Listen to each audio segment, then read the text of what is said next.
Masayang araw, mga ka-PL. Abay, may kalukuhan din pala itong si Papa Gadon. Presidential Advisor on Poverty Alleviation of the Philippines. Yan po si Papa Gadon, mga ka-PL, na wala naman tayo nakikitang natulungan niya ito mga poverty. Ayon po sa tinuran ni Palangging Maharlika, mga ka-PL, na tinawag niya pangang patay goods itong si Papa Gadon. Ayan, di umano ay nangingikil sa mga Chinese businessman para maka-am-am.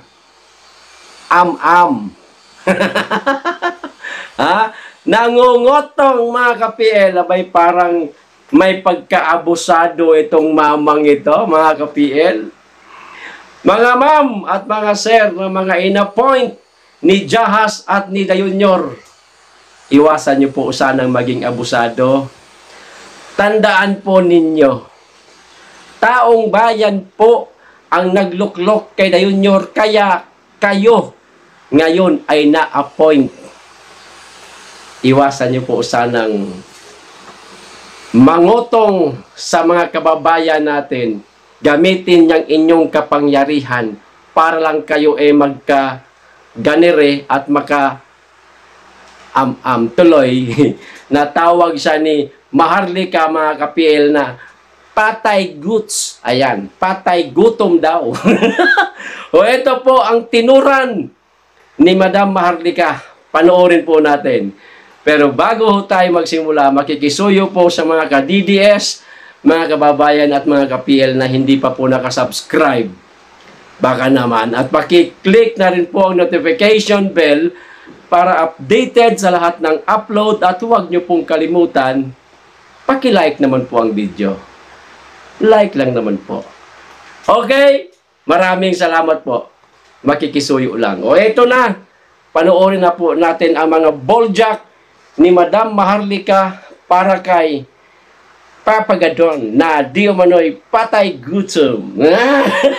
Ito na ho. Alam mo, may tumawag sa akin. Sige, pag-usapan natin si Patay Goods. Si Vovo, si VOVO. May tumawag sa akin, mga palangga, mga kababayan. Okay? May tumawag sa akin ng bonggang-bongga na itong jutang ginemis na itong yung dadisbar na walang trabaho.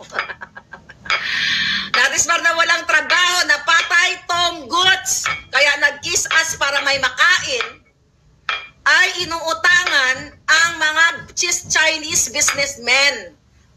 Alam mo, naawa sana ako sa'yo. Dahil sabi ko, wala ka nga budget, hindi ka nga binabudgetan dyan sa iyong pwestong julul ka.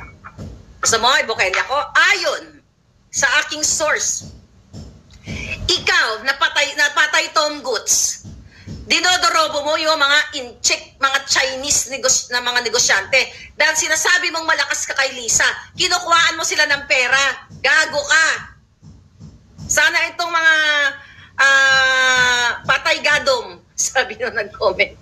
Patay gadom. Yan.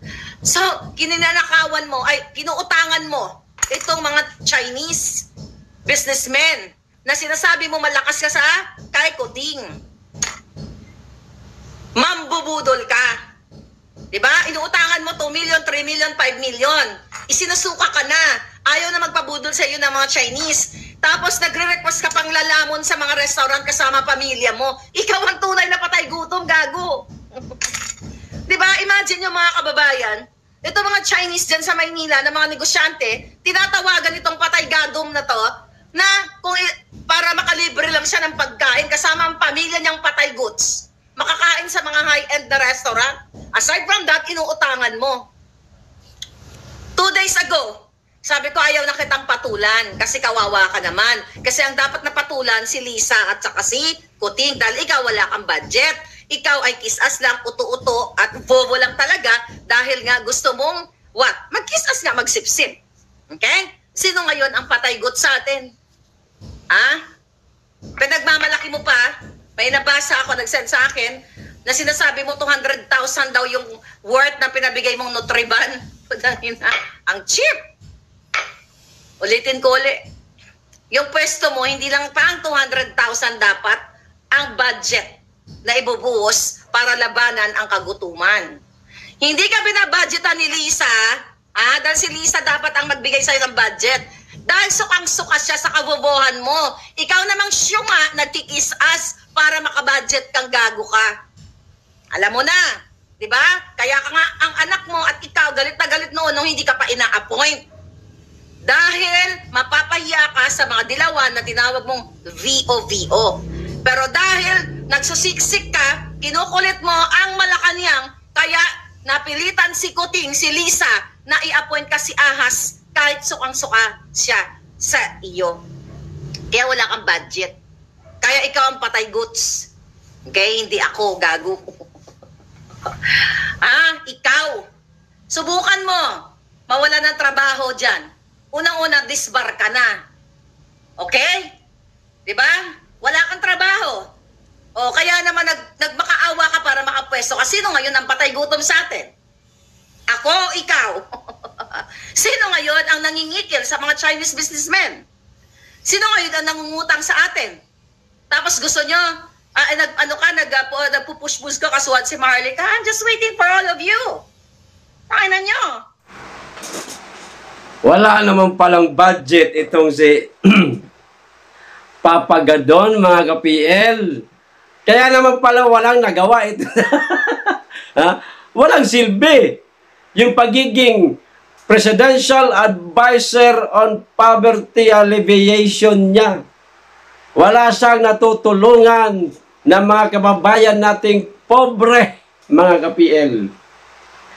Sa madaling salita, nag-aaksaya lang ng pera para ipasahod dito kay Papa Gadon na wala namang trabaho. Bayan yung ginagawa niyan dyan. Tanggalin nyo na yan.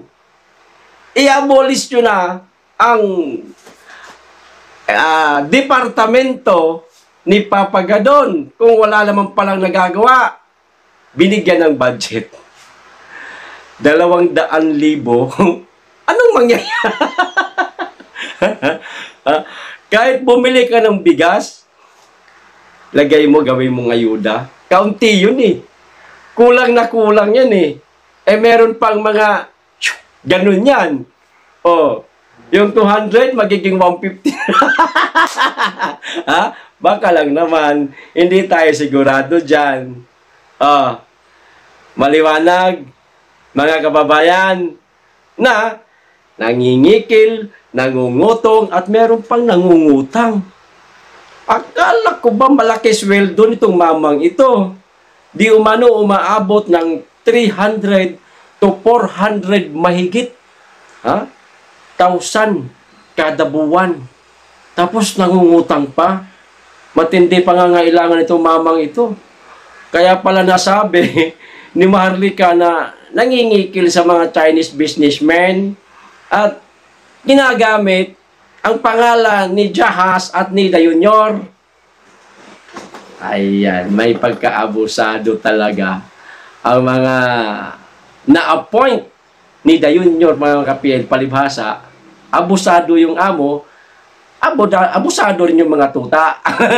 Ganun lang yun, di ba? Di tulad nung panahon ni Tatay Digong. Bawal ang korupsyon. Pag nalaman ko na pinaiiral ninyo ang korupsyon sa inyong ahensya, magugurgur kayo. Natakot. Walang gumagawa ng korupsyon sa panahon ni Tatay Digong, pero ngayon, mga kababayan, pinaglalaroan po nila ang kaba ng bayan. Kuha dito, kuha doon, pasa dito, pasa doon. Pag natapos itong termino ni Junior, bagsak o bangkarote ang Pilipinas. Paano tayo aahon nito kung ganito ang namumuno sa ating bansa? Kailan pa ba kaya magsasalita ang ating mga men in uniform? Ginagalang po namin kayo, mga madam at sir. Mataas po ang respeto namin sa inyo.